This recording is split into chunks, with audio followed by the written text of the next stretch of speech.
میرے پیارے بہنوں اور بھائیوں، آج کے اس ویڈیو میں ہم درود ماہی کے فضائل کے بارے میں بات کریں گے۔ درود ماہی ہر قسم کی مصیبت اور آفت میں اللہ تعالیٰ کی فضل و کرم اور رحمت سے حفاظت میں رکھتا ہے۔ اسے کثرت سے پڑھنے والا دشمن کے حملے، حاسد کے حسد، جنات اور آسیب کے تنگ کرنے سے ہمیشہ اللہ کی پناہ میں رہتا ہے۔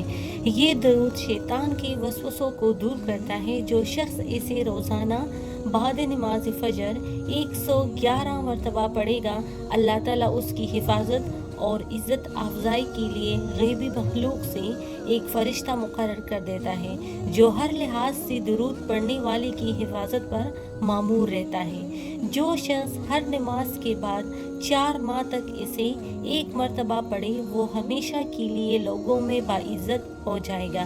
ہر شخص اس کی عزت کرے گا، اور جو شخص اسے رمضان المبارک میں نماز تراویح کے بعد 41 مرتبہ پورا ماہ پڑھے، اسے رسول اکرم صلی اللہ علیہ وسلم کی زیارت نصیب ہوگی۔ اور جو شخص اس درود کو قید میں پڑھے گا، وہ قید سے رہائی پائے گا، اور جو تا حیات اسے روزانہ کثرت سے پڑھے گا، اس پر دوزخ کی آگ حرام ہو جائے گی۔ اس درود شریف کی سنت یہ ہے کہ ایک روز حضور صلی اللہ علیہ وسلم مسجد نبوی میں تشریف فرما تھے کہ آپ کے پاس ایک اعرابی آیا اور اس کے پاس ایک بڑا برتن تھا جسے اس نے کپڑے سے ڈھانپ رکھا تھا۔ اعرابی نے وہ برتن آپ کی خدمت میں پیش کیا۔ حضور صلی اللہ علیہ وسلم نے پوچھا، اے اعرابی، اس برتن میں کیا ہے؟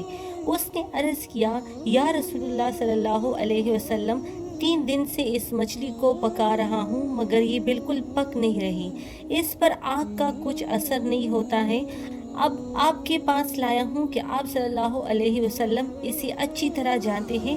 حضور صلی اللہ علیہ وسلم نے مچھلی سے دریافت کیا تو مچھلی کو اللہ تعالیٰ نے قوت گویائی عطا فرما دی اور وہ بولنے لگی۔ اس نے عرض کی، میں پانی میں کڑی تھی تو ایک آدمی آیا، وہ ایک درود پڑھ رہا تھا، اس کی آواز میرے کان میں پڑی اور میں نے فوراً درود سنا۔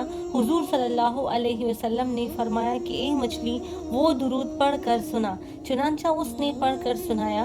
رسول اکرم صلی اللہ علیہ وسلم نے حضرت علی رضی اللہ عنہ کو فرمایا کہ اے حضرت علی رضی اللہ عنہ، اس درود کو لکھ لو اور لوگوں کو سکھاؤ، انشاءاللہ یہ درود پڑھنے والے پر دوزخ کی آگ ان پر حرام ہو جائے گی۔ لہٰذا اس درود کو درود ماہی کہا جاتا ہے۔